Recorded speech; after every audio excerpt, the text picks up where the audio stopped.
Hey everyone, and welcome back to On a Water Break, the podcast where we talk about everything you and your friends are talking about at rehearsal on a water break. I'm Ricardo Robinson Chanel, and joining me today are Sadie, Kim, and Jeremy. We're excited to dive into what's happening in the marching arts this week. If you're new here, don't forget to subscribe and follow us. And if you have a hot take or a story, send it through the link in our bio so you can be featured on the show. 8 off the mat and go. Welcome to On a Water Break, the podcast where we talk everything marching arts. Everyone, bring it in. It's time for a water break. Well, hello, friends. It is time to meet our panel for the week. I'm Ricardo Robinson Chanel, and tonight I'm here with a couple of friends, some old and some new that you might know. First of all, we got Sadie Wallace in the house. Sadie, Hello, friend. how are you? I'm Wonderful to be wonderful. here. Listen, it is great to be here. I'm so excited. This is like a brand new panel of people for me to talk to tonight because none of us tonight have been on the show together. So Right? this is going to be a good time. Good. Yeah. Also, we got Jeremy from Drum Corps Today in the background pushing buttons for us. Jeremy, how are things with you? Everything is going as well as it can. The weather might be a little bit crazy out here, but we're doing pretty good inside right now. I feel like that's like everybody's story. Like from the months of like January until April, it's like every time you get on the podcast, there's like this whole like series of crazy weather phenomenon that like just kinds of drives us all crazy or impedes the pageantry arts in some sort of way. I swear, if I had a nickel for every camp I heard about this weekend or this season that had to get canceled because of a random blizzard coming out of nowhere, I might have enough to pay for tuition. Right, right. I might have enough to pay drum corps dues. Eh. Were there Yeah. those that were canceled? Yeah, Jeremy, were there any groups that were canceled that you know about?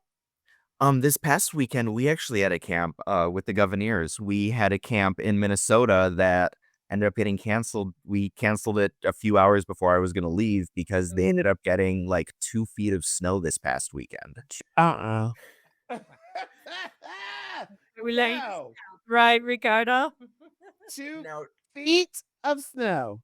Yeah, literally the Sunday of camp, they got a full foot, and the night before it was like half a foot or foot, and it was just like it's one thing driving hours and hours getting to camp. I'm not driving through an entire blizzard trying to get up there. That would be a nightmare. Literally mountains of snow. See, I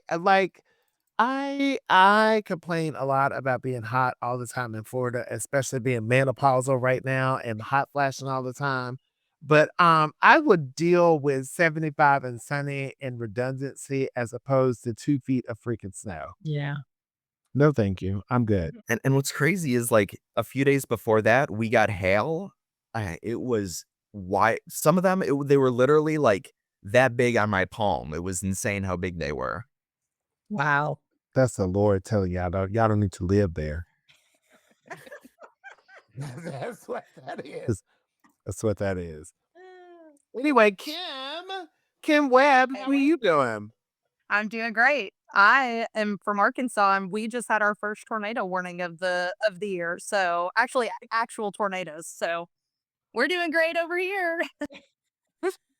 I was gonna say I love that for you, but I don't love that for you. I have a safe place to go, so it's all good. Well, that is. Oh, yeah. I am sorry about that. So, before we get into it, we have a new friend on our podcast with us tonight, and he's going to give us his whole 32 count life story later. But right now, Miles, how are you? I'm well. I got the Sunday scaries going on. You know what I mean? Like school week starts and I've got a late spring break this year, so it's 2 weeks until spring break for me. So Or you could be on the opposite side of it, like me, who is finishing up my last day of spring break right now. And I'm like, I text my boss earlier. Listeners, okay, this is a funny Ricky story. I text my boss earlier and said, "Hey, I'm so sorry. I have come down with anal glaucoma and I can't be at work tomorrow." And she was like, "What?" I was like, "Yeah, I can't see my ass coming to work." It's a group text with me and all of my coworkers in the office, but I was just like, I can't go back. But I am fortunate enough that thank God, like all of the MPAs and all of the like district, all county events are over. So I guess I'm gonna have to go back. But Miles, I feel you, friend. It's a lot. Yeah. Hey, before we get into everything else that is going on, there is some bonus content that you guys need to check out. We have an interview right now featuring Devin from Spin Strong for Women's History Month with Jackie. We also have some things in our last episode that talked about the University of South Alabama's $13 million ensemble hall and practice field. As someone who frequently travels to Mobile, Alabama, and saw the rise of the University of South Alabama. It is amazing to see what they're doing down there. So go check that out. There's also some content featuring Wayne Markworth, who is the first ever WGI Wins Hall of Fame inductee. And there's bonus content that talks about the logistical nightmare of being bumped into a class 2 weeks before Dayton. And I know that that is also got to be, like, probably the hardest thing ever. Yeah. Yeah. And also 2 episodes ago, we talked about the Homewood Patriots marching band becoming the first American marching band to perform at Corso Zungirt, which is the largest flower parade in the world. And then Darcy Unks is announced to take part as the 2026 WGI Hall of Fame. And also a panel who reflects on March 4th and the impact of marching arts. So, all that being said, go check it out. But you know what it is time for? It is time for us to get into the news.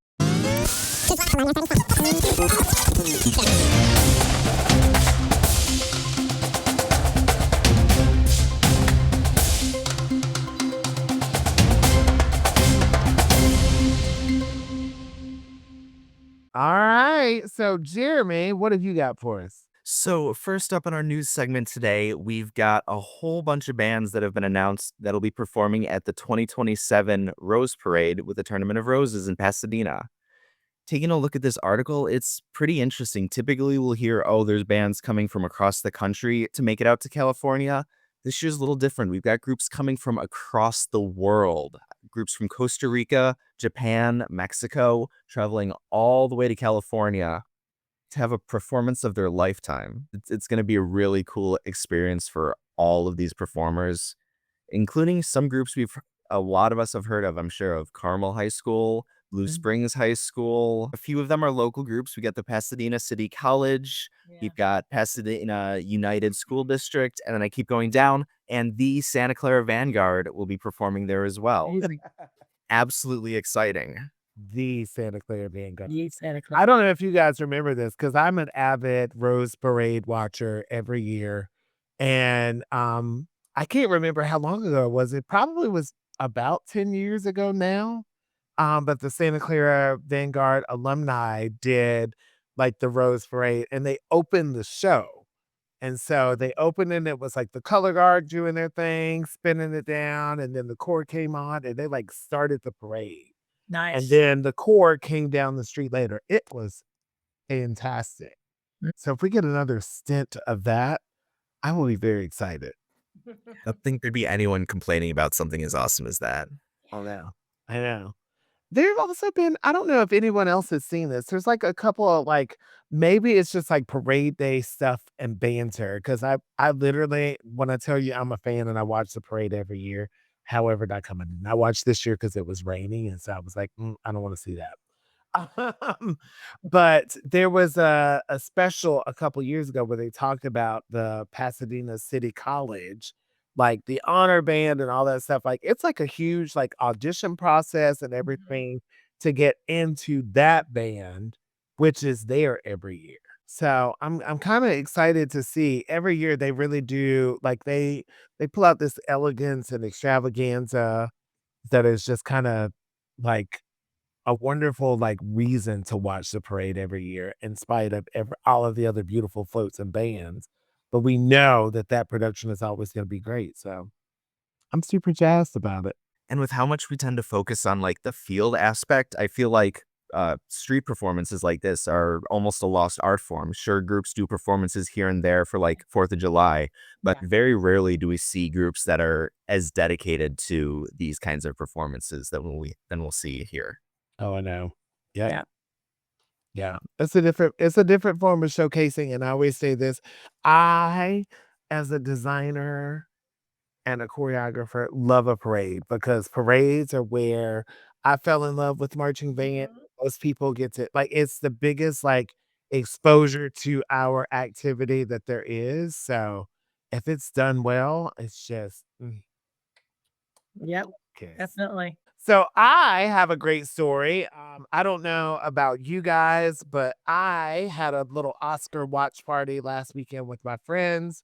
And I I gotta be honest, I started watching a lot of the Oscar nominated films after we watched the actual Oscars. I'd only seen one film that was nominated for Best Film, and that was Sinners.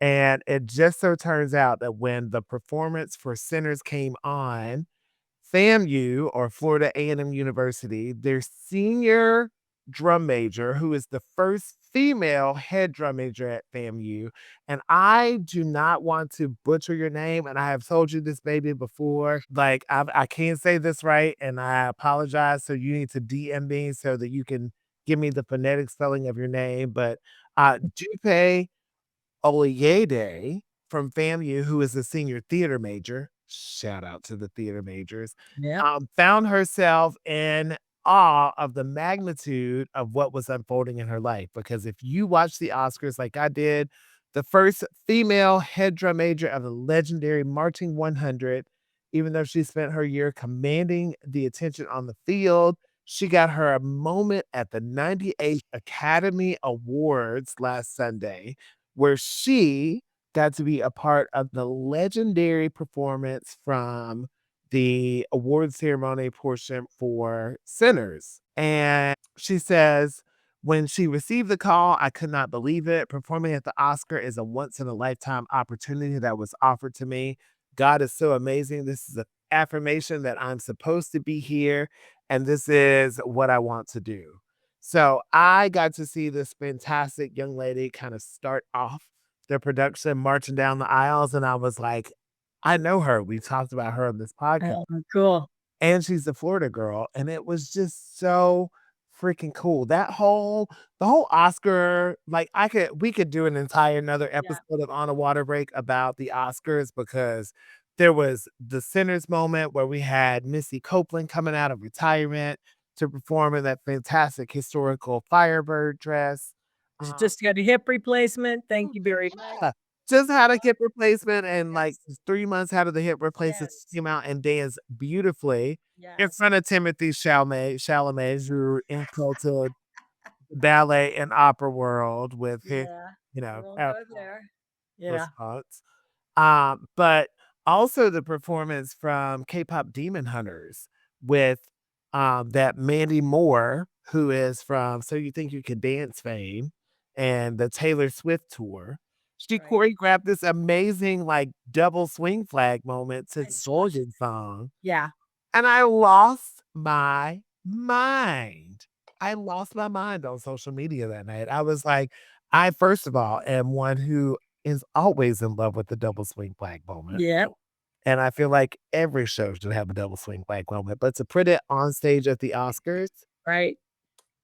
Didn't she do something with WGI, a clinic or something one time? Or am I just thinking she should have done that? I think she should have done it. I know that my homegirl Mia Michaels, who is also Okay, maybe that's who I'm thinking of. is, she's Yeah. done the day after clinic several times, and she actually used to teach, she used to teach a color guard up in the Northeast. Oh, no kidding. Come in and do movement stuff for them. Okay. She wound up doing the day after clinics, but I don't think Mandy Moore has. Okay. And Mandy Moore, if just so happens, if you are listening, Right. or people are listening, let us know. We have connections. We will talk to the WGI people and try to get you in to do the day after clinic because I would totally have my back. Fantastic. Yes. She saw a flag somewhere, She did. She did. obviously. I mean, it was stunning. It was Yeah. gorgeous. Yeah. Gorgeous. All right, I'm gonna stop talking. Sadie, what do you have Yes. for us? Okay, so I want to just talk a little bit about the 2026 In STEP Fellowship program. It's an annual program that DCI has, and it's for up and coming band directors or maybe newbies. And they have master classes in logic, leadership, pedagogy. They have mentorship. It sounds like a really fabulous program to get a little bit more, a little taste of what drum corps or more high-end marching groups do. They stay with them for a week and they sort of get mentored. You do have to, and there's a $1,000 award for that, so that's nice. But you do have to apply, and the application is coming up by March 31st. So if you are interested in that, then I would sign up toot sweet. So we only have about a week before that expires. So Yes. if you're looking for something to get some experience, I think that this might be something for you. Yeah, and you only have a little bit of time to sign up. So this is the Right. perfect opportunity for you 31st. to jump in Yeah. to DCI.org to Right. find Yeah. that sign up sheet and all that stuff. So Yeah. if this is for you, Yeah, an opportunity, people. definitely. Kim, we were just talking about the WGI Day After, but you have some news for us on the WGI Day After Clinic series. Yes, some exciting news. After 4 years, the Day After Educational Series returns to the 2026 World Championships. This free movement masterclass presented by Music Travel Consultants is open to everyone and features Jacqueline Walsh and Samaya Vanderkloff, two nationally renowned movement choreographers and educators from Fusion Winter Guard. The clinic is available for up to 150 participants on Sunday, April 12th. The space is limited, so you have to fill out the form, and the form is found on the WGI website. So it's really exciting. Very exciting. I really wish they would do quarterly things like that, not just one right after WGI. But that is just It's hard Right. because no one's It's ever all at the same place. So true. But I mean, you could do it at regionals. yeah, I that's had true. talked about it another podcast. I was complaining about that. So, but not complaining, just suggesting. I think it would be very helpful for new instructors. You know, Yes. I know that And it has been a great like opportunity seeing some of the people that have come in. Like we've had Mia Michaels come in and do stuff. We've had the fantastic Michael Rosales who lives in our pageantry world, but he's done it. We've had some other fantastic choreographers and like big time names in like the dance world that have done this. So yeah, we like that this is a thing, and we hope that it keeps continuing to grow and expanding. Absolutely. and Yeah. expanding. Yes. Kim, were you gonna say something? I was just going to say, any extra free education opportunities is just really great for especially new instructors, like you were saying, and older instructors as well, because it's never a wrong time to just refresh on some different things. So I think it's awesome, especially with it being free. So people need to take advantage of that. Absolutely. Absolutely. Well, special guest Miles. I know we haven't heard about your story yet, and we're going to get that in our next segment. But before we go to a break, you have some big time pageantry arts news to break with us right now. Yes. We all know Avon High School and their band program, and they, yeah, they have a new director of bands, which is really exciting. And change is always hard, but for change to happen within a program, I know it can also benefit the students having good continuity. So, Matt Abbey is the new director of bands at Avon High School, and he's quoted saying, "It's an honor and a lifetime to serve this program in this role as the new director. And I'm thrilled and unimaginably fortunate to continue working with this incredible team of educators, working world-class staff and students. So as somebody, as a band director who's been through changes, who's been the person to take over, the students always latch onto somebody who they trust. And whether that's actual band or color guard or percussion or whomever, like that continuity is so important. And so that's really exciting. He's been with Avon for about 9 years, and he's been the assistant there since 2023. So students and also parents and the community know who he is. And so that's got to be really nice for them to make that decision moving forward and to help that program maintain its excellence. You know what I mean? Because I mean, you have one change and it could do anything to a program. You know what I mean? So it's really exciting to hear that they have somebody internal and somebody who really cares about the program itself to just help it thrive. So that's huge news, but it's also, I mean, exciting to see what happens next. You know what I mean? So from a powerhouse that's been in winds and percussion and just has dominated And color that indoor and band. and colors are like And all the just things. yes. Yeah. So it's huge news, but it's also exciting. So Yeah. So Matt Harloff and Susie broke the news with us here on a special episode of On a Water Break a couple of weeks ago about their retirement and moving into the different phase. And I have heard from the two of them that Matt is phenomenal and he is wonderful. And I know that he is going to do great things with the Avon Band program. And all of us here at On a Water Break wish you the best of luck, Matt, because we know you're stepping into some big shoes, my friend. Right. But from what I have been told, you got big feet to go in those shoes. So, step it out, boo boo. All right, listeners, we will be back in just a moment, but we got to take a minute to throw this to our sponsors.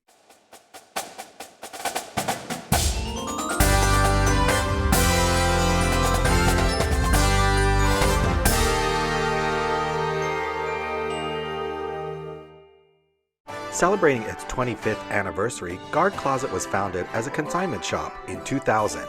Since then, it has grown to become your one-stop shop for the marching arts. Do you need consignment uniforms and flags for your color guard, marching band, or drumline? We have thousands of sets of consignments in stock and ready to ship. Do you need show design and custom choreography? Our designers have years of experience in the marching arts. Do you need to sell your items and clear out your storage areas? We take in more than 600 sets of consignments each year and return hundreds of thousands of dollars to our consigners for their sales. Do you need to have your students order shoes, gloves, and other equipment? We can set up a microsite for easy student ordering of a wide variety of items. Do you need custom costumes or flags? We can help get you great designs from our team through top vendors like Show Day Designs. Have you listened to our podcast, On a Water Break? Weekly episodes and bonus content keep you entertained and informed with what's going on in the marching arts. For over 25 years, Guard Closet has been here to help. Check us out at guardcloset.com or follow us on social media.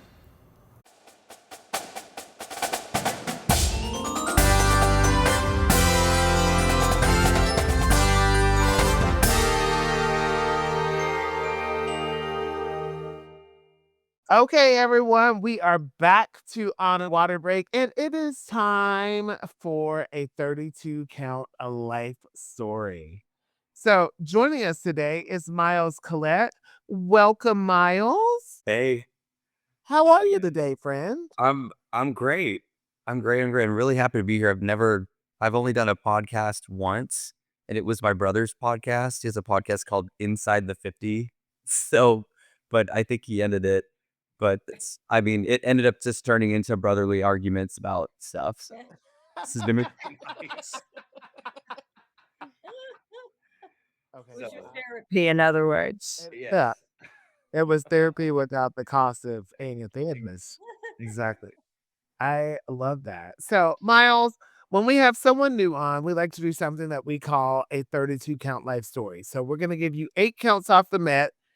You're a pageantry arts person. You know exactly what 8 counts off the Met is.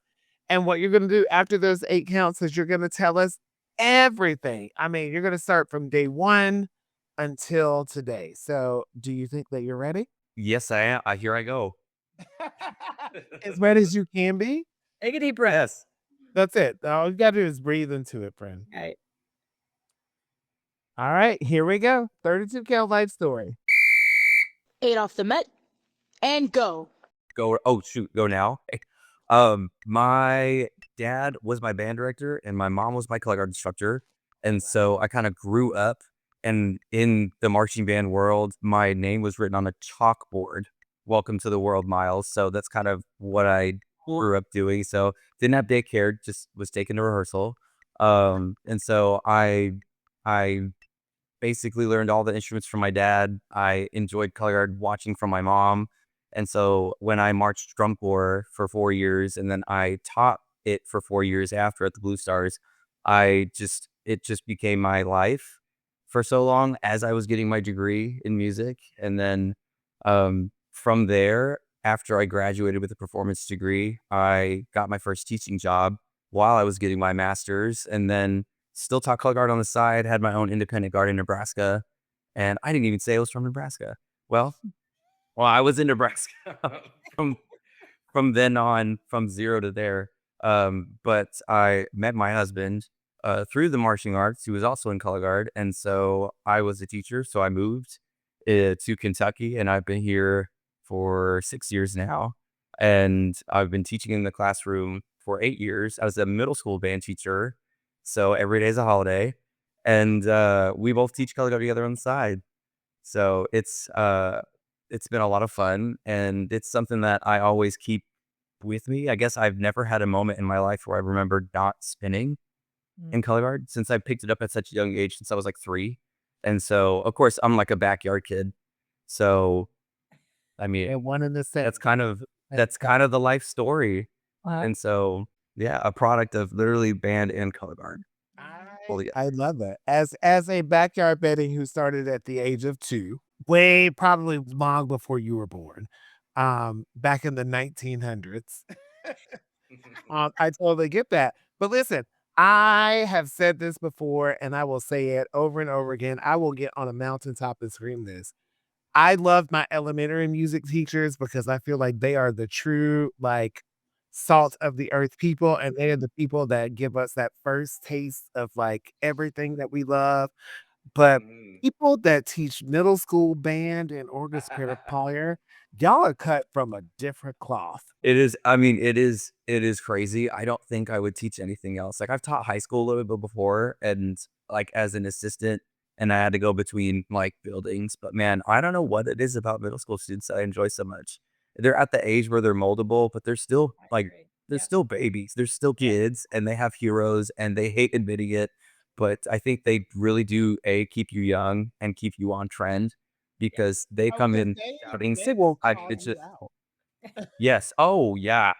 Oh, and they love it. They love it when you dish it back, because it means you care. They love the boundaries. They love the structure. And a lot of I tell you, I immediately got better at teaching color guard as soon as I got in the classroom. I don't know, like there are a lot of similarities. I'm not kidding. Like it was so much that I mean, I learned a lot. Color guard transfers over to the classroom, like time management and what you have to be. I mean, I could say this rant for later, but like to teach and to be a director of a color guard now, you have to be good at logistics. You have to be like good at managing money. You have to be good at like all these different things. Right. And as a teacher, you do that too. You have to be like a counselor and the nurse and a therapist and the behavior specialist. And that doesn't even have to deal with like teaching. You know what I mean? It's just being that person. So that was a lot. I feel I was a better teacher because I was a color guard instructor first. And then I feel like I was a better color guard instructor once I was in the classroom and having to deal with all of that stuff.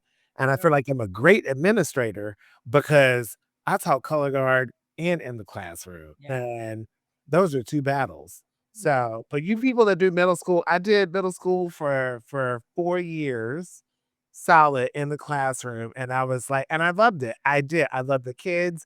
I love that whole thing where like they will call you out and they go for that banter, but at the same time, they're still just babies. But that is Changing. Yeah. I'm so clapping for Yeah. you.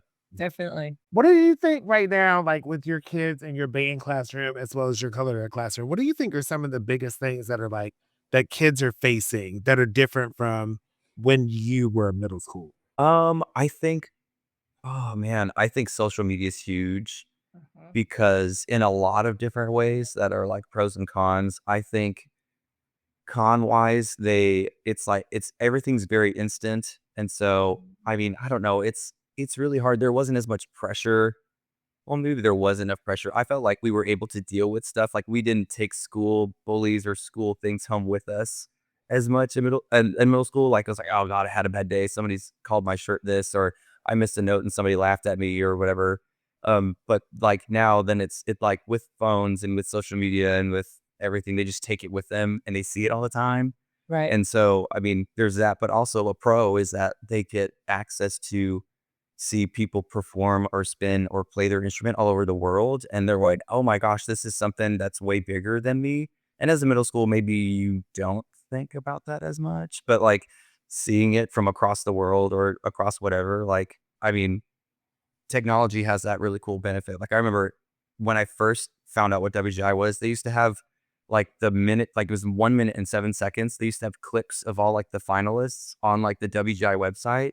And so when I first looked that up, I like watched every single one. It was from 2007 was when I first started like looking at them. So I was like, oh, it's like Fantasia or Corona or for like all these people, you know what I mean, from each class. And so I I think it helps, but I also think I know sorry's aged you a bit, but I mean, I think that's a big thing that middle school kids face is that they take it home with them. You said 2007, and I immediately had a hot flash. So, It's gonna be catchy.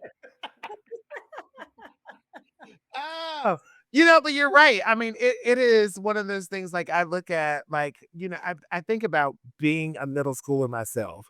And I think about when I was teaching, social media was not as large as it is now. And we definitely did Yeah. not have like the access to smart, like social media that we do now. But there is that pressure. There's that outside pressure of like all of these things are happening and kids are comparing themselves to people, you know, outside of their scope and being, but also they are being exposed to greatness. Like we're able to see clips of Right. amazing color art programs. They're able to see amazing clips of musicians and all of these different things that they can sample from and start figuring out as they're developing their self, they can see that. We didn't have that. Back in the 1900s, used to have to record the DCI broadcast on Yes, the yes, yes. on Thank you. the day after Thanksgiving, if you Right. remember Sadie. And then I would spend the entire year recording or rewinding that VHS tape until it wore out and running outside in my yard and spinning. These Right. kids now, they have all these Instagram accounts where it's, Mhm. so and so spins, and it's literally just an entire Instagram account of people doing Right. their choreography and rehearsal stuff for their world class groups. It is crazy. Amazing. It's amazing. It's amazing. It's Yeah. crazy. It is, and I mean, the students who I have now in middle school, they know now that I do color guard, but it's not like the first thing I talk about because they see me as like Miles Kellett, the band teacher. They don't see Right. Miles Kellett, the color instructor, which is what I was in Nebraska growing up. So when I made that switch to band director, all the band directors were like, "You teach band?" I was like, "Yes." And so moving to Kentucky, I was able to kind of like redo all of that. And so when my kids found my TikTok channel, they were like, "You do color guard?" And they like and it I mean, it kind of just circulated from there. And so it's really funny. Oh, Can I ask a question? Yeah. Um, what's the deal? Like, do your schools allow them to have their phones, the students? Do they collect Well, them? and here's the thing, because it's been so different from like year to year to year. And like we've allowed students in our school right now, the policy is that they can have them before the bell rings. So when Uh-huh. students get dropped off, they have like at 7:40, they can come into school and then they can have them up until 8 o'clock. And then it has to be put away for instruction. And then my school lets them have it during lunch. And then as soon as they come back from lunch, it has to go away. And so they've been really strict on it this year. Some schools like out of sight, out of mind all Right. the time. Yeah, they're giving And couches and stuff. yeah, Yeah. my husband who teaches English at high school, he keeps it like a pouch, and they put Yeah. it in there right there, and they Right. just grab it as they leave. So, I mean, and some students aren't, I mean, they only have like the bare minimum on their phone.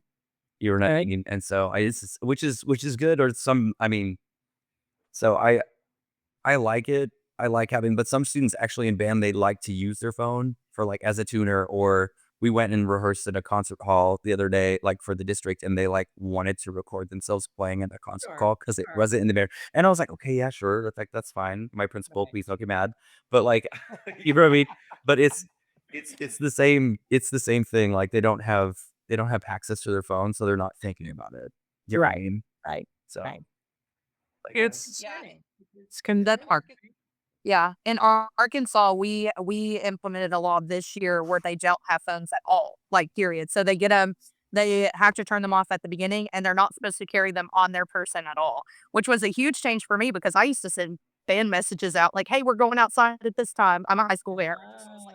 And I can't do that anymore. So I'm just like, well, but I have noticed like I'll go in at lunch and kids talk to each other a lot more because ours can't have them at lunch. But, I do have the kids that are like, can I get mine out for tonal energy? And I'm like, no, you can't get them out. I'm sorry, even for tonal energy. But I think there's pros and cons of that law. But for the kids socially, I think it's great. I think it's great during the day. Yeah.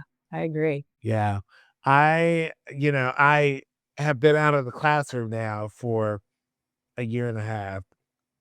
And so I've not gotten to see what it's like since they passed the law in Florida about not kids not being on it. But I know that like there's so many pros and there's so many cons to it. Like with the pro side of it, as someone who is developing curriculum and responsible for curriculum, there's so many tools that are out there now that are pro using your phones, doing all that stuff to be able to enhance like being better as a musician and being better as a student, all of those things.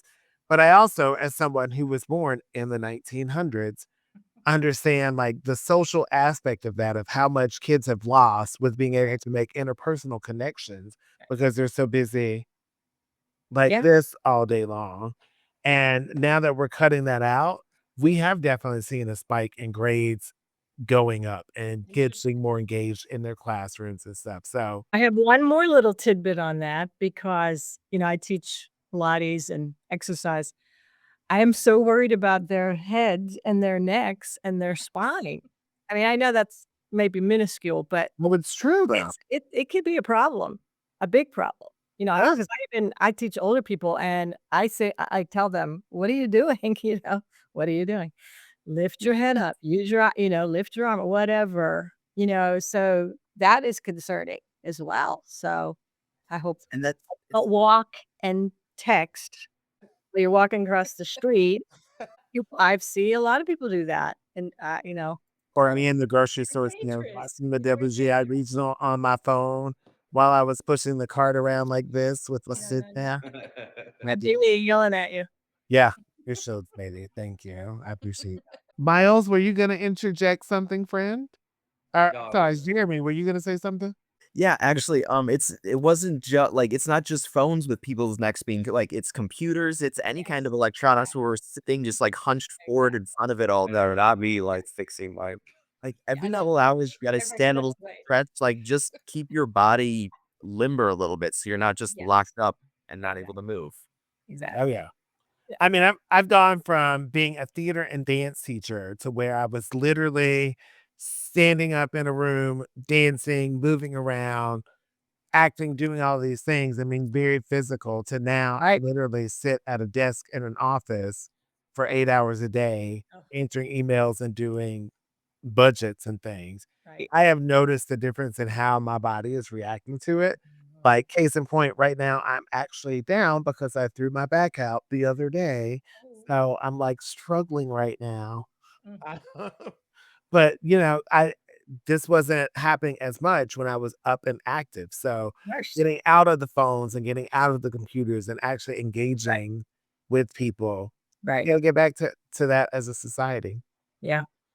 All right, friends. Well, it is now time to switch things up and it's time for everyone's favorite, What Are We Doing? What are we doing?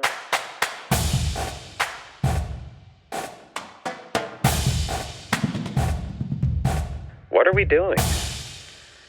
All right, friends. So this is the part of the show where we let loose a little bit or maybe a lot. Just depends on where you're feeling and, you speak your truth right now. This is your chance to rant about something in the marching arts that just doesn't make sense. Okay? All right, Sadie, my friend, you are first. Okay. What are we doing? Okay. So does everybody know what April 15th is? It's not WGI. It's tax day. So this happened to me because most instructors, I think, especially the new instructors, are independent contractors, right? So I got in a little trouble with the IRS for forgetting to pay taxes because you get paid by the band boosters or different entities. So this is a warning. You really should do quarterly taxes. I know that's not going to happen for some people. Estimated quarterly taxes, but be on that because they will find you and they will charge you extra money. Does anybody else have that issue or have had that issue? Look out Al Capone, not because of, all the murders and other shady stuff that he did, Oh, yeah. not for tax evasion and tax Right. crime. So I wasn't really evading. I was just forgetting. I hope not, friend. I can't Like, get you out. But I mean, so especially again, new instructors, be aware of what, where your money's coming from. Where is it going? How much should I set aside to pay? Blah, blah, blah. That's my what are you doing? Yeah, as someone who has been doing that, having that independent contractor thing and all the outside design stuff that I do, and that whole stuff being a separate business, I have been very smart in knowing numbers are not my ministry. Like outside of 8 or maybe 16, if it's a long phrase, I can't do it. So I'm not doing my taxes. I have always hired someone to do it. And fortunately, I've been very blessed that it's always been like band parents that have had like Absolutely. accounting firms that they're like, yep, we got you. They take care of him through all of it. Yeah. Yeah. Find help, find a professional, get it yourself, friends, relatives. Just do it. Yep, Okay. absolutely. All right. Miss Kim Webb, what are we doing? All right. So this was prompted by an email that I recently got from our circuit director about our winter guard places. And I'm sure it happens other places. So we got an email about parents and instructors and students being maybe not the nicest to the volunteers, the parent volunteers that help at all of the nutritions and stuff like that, and just saying, hey, make sure you're respecting, because I know as a high school band director, we're asking volunteers for stuff all the time. And as parents and students, they give up their time, their Saturdays to come in and volunteer. And we need to be nice to those people. They're not getting paid to do that. We need to be respectful, and we need to tell our kids to be respectful and our parents. That's our job as the directors and as the band directors to say, hey, we need to make sure that we treat these volunteers with respect. So that's my what are we doing? We don't need to be doing that. Yeah, absolutely. You want to talk about the quickest way to piss me off? That is being mean or unkind to someone who is giving up their time and energy and effort to help you with something that you want to do. Like, they're not necessarily doing something that they want to do a lot of times. A lot of times is they have to be there for whatever reason that is. Be kind to people. Like, it just makes me mad that we have entered into this, society where people feel the need to belittle others, and I just can't vibe with that. I can't. That pisses me off. That really taps my hide. Well, and I also think just like in the world of the arts, like that's what we do. We're just nice to people, and we should be inviting and inclusive. And so there is just no need for any of that. Just being kind. That's all right. Not at all. And you know what, Kim? You're another Southern sister with me. In the South, We are kind to everyone, Sue. That's just what we do, hon. Bless your heart. That's how, you know. Southern hospitality. Southern hospitality to a T. Miles, my friend, what are we doing? Mine's a little more specific towards WGI because I believe that WGI happens because of the Scholastic A class, because of the Scholastic A groups. And something that really gets me is that Scholastic A prelims are in two crazy different places. And then the next day they have to go somewhere else. And I'm like, what are we doing for all of these people who are paying the bills? And this is no shade to WGI or to anybody else, but like these not independent, but like Scholastic Worlds, like these groups who perform every night, like in the same place, in the same thing. Yes, they're world class, but like, what are we doing to help the Scholastic A, the largest class that probably brings in the most amount of money? How are we accommodating them to making things easier? Because it is hard when you are in like NKU or wherever it's Cintas and you have to go all the way across to like somewhere else the next morning after rehearsal, like during the WGI week. It's crazy, especially if like you're in a yellow school bus with a driver and all of the, you know what I mean? Like just trying to get things places. So my rant is like, if Scholastic A is one of the entities that just brings like so much revenue and like makes WGI what it is, it just seems crazy that they have to do the most. I mean, they have to be really flexible. So, and as somebody who coaches the Scholastic A group and has in the past, it's just a lot of plates to balance. Yeah, and aren't those are like the feeder people that are going to go to these bigger. It's the future of WGI. Exactly.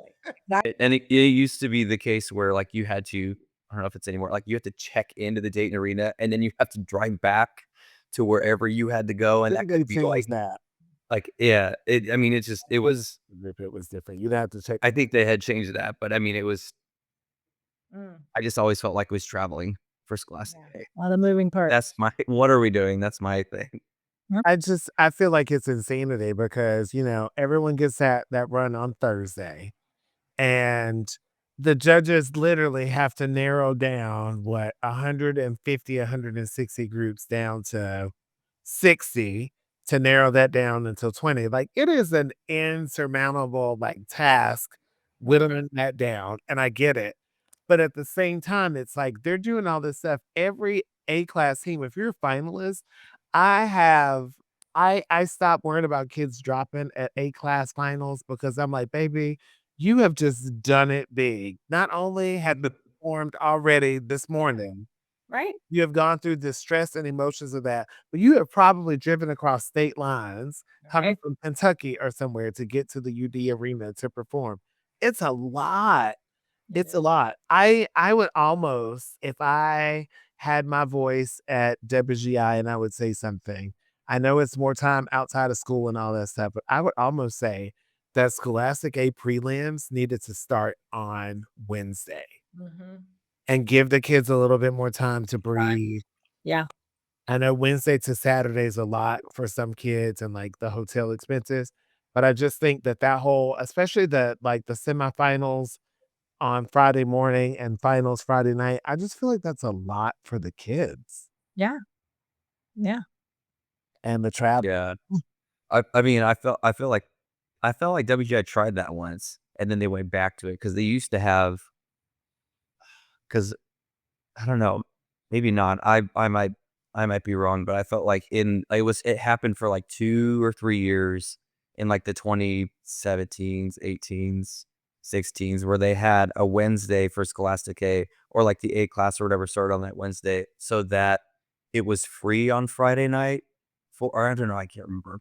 I remember they had tried that once or they had done something with it, but I don't know. I'd have to go back and look and see. Yeah, I'd have to go back and look at it. I don't know for sure, but I don't know. I feel like that way. It's a lot on a high school kid. That's a lot.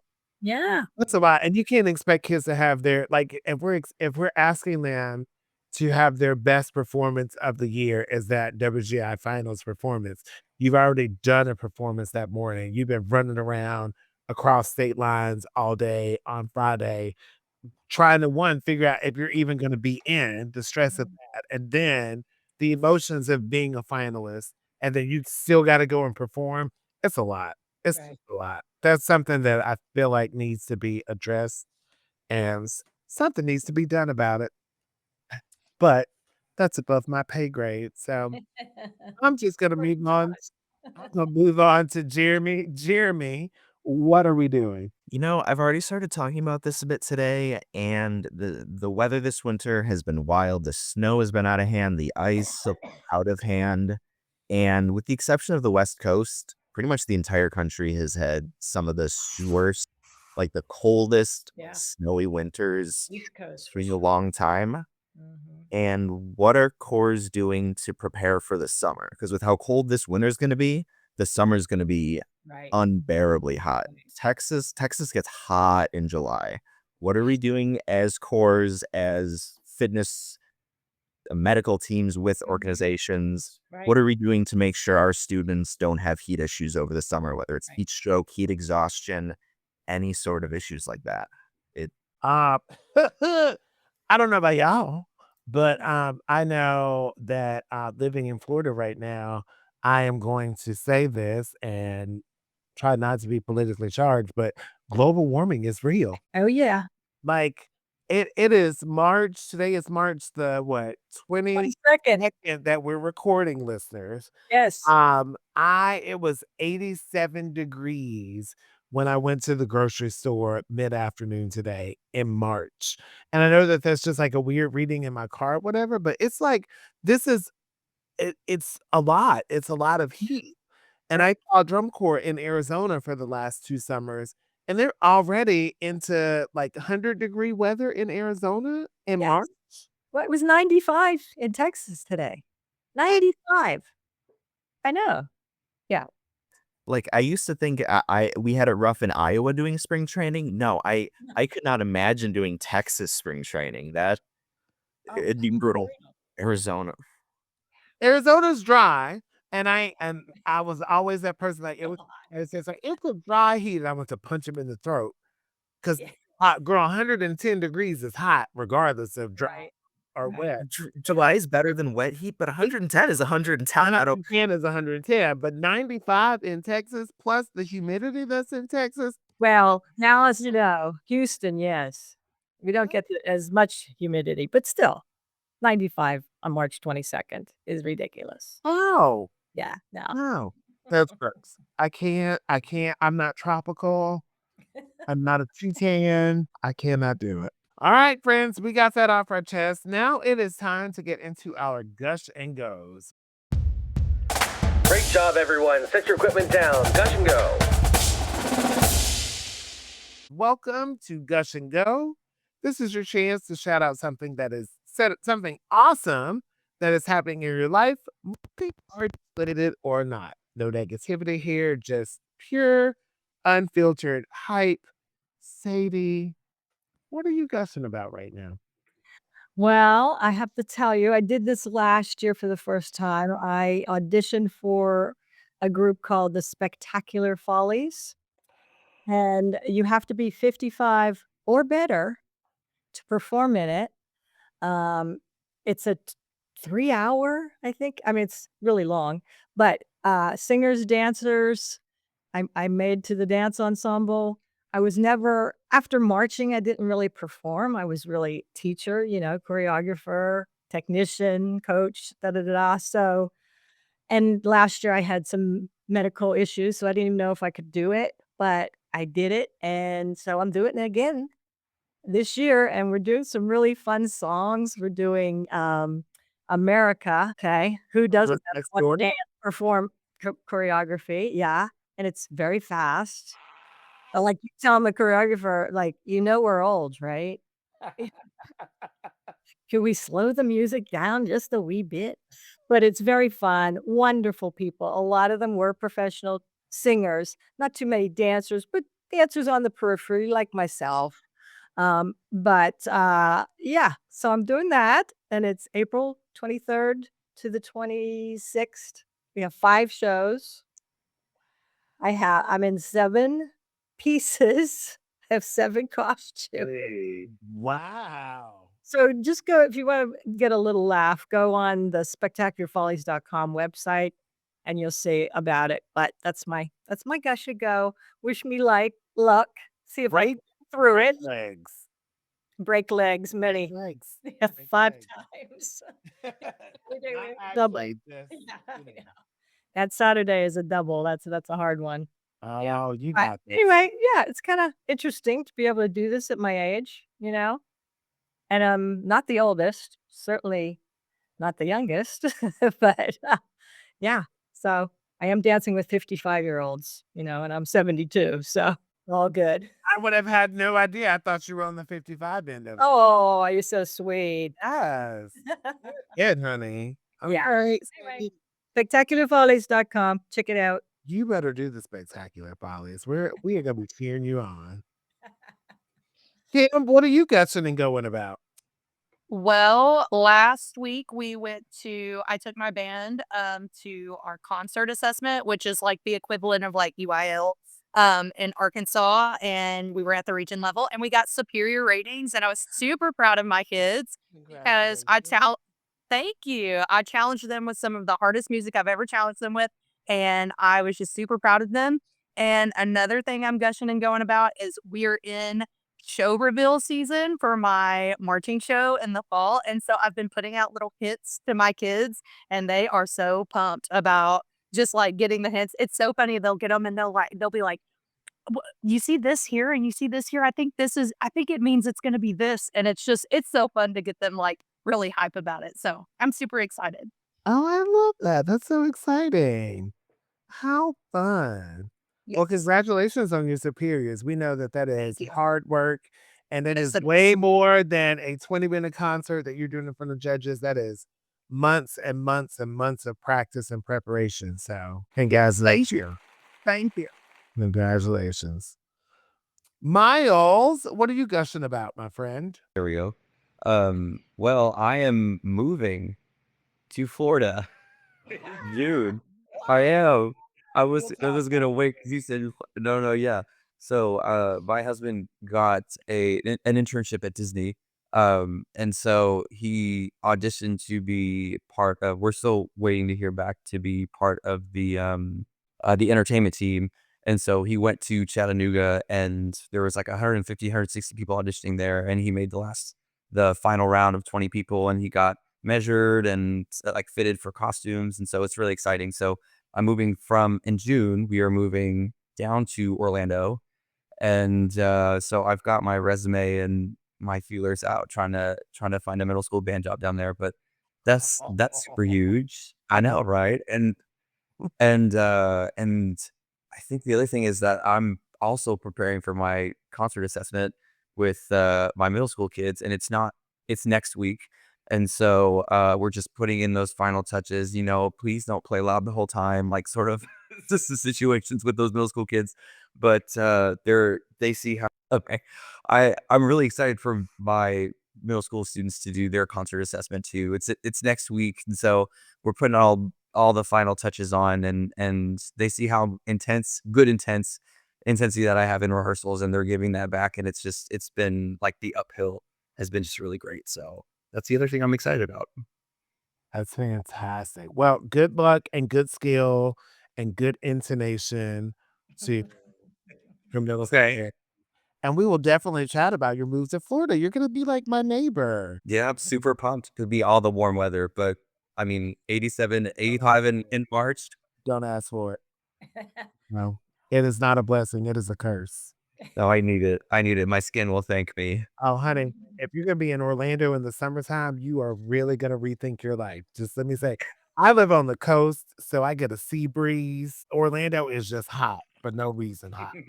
Doesn't it rain every day at 1:00 in Yeah, 4 o'clock. or 4:00? My son went to college there, so yeah, yeah. Except it did not rain that much this year. We're actually in a drought, which is so strange.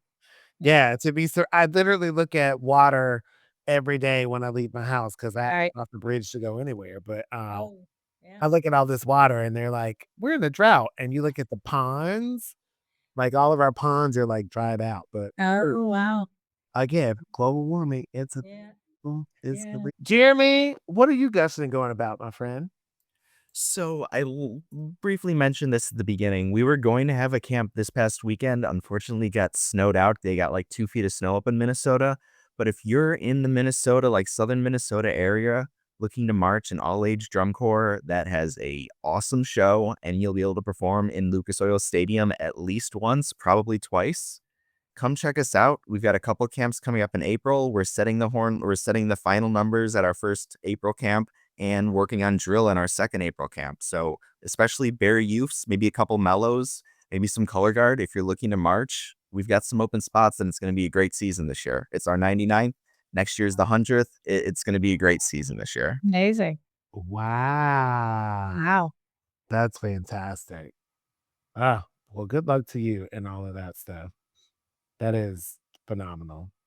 So, my gush is I am just super excited. I don't know if you guys in this group know, but I'm the artistic director for the African American Legacy Drum and Bugle Corps that's going to be performing next summer at DCI 2027, and we have finally nailed down the show flow and the charts and all the stuff that's going to be performed during the show, and I'm just very super excited about it. Like this has just been a labor of love for a passion project for the last couple of years, and since in the last few weeks since we've gotten a green light from DCI, it's kind of been I've been whisked into this whirlpool of getting all of this stuff done, and it is so much fun, and I'm super excited, and if anybody is interested in joining, including all of you on this panel with me tonight, uh, we will have links out to sign up for the interest,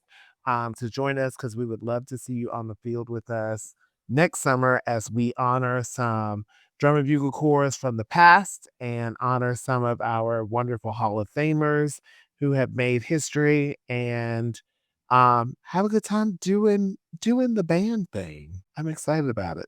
Yeah. Great. Yeah. Hey, it's called Gush and Go, not Gush and Stay. Let's go.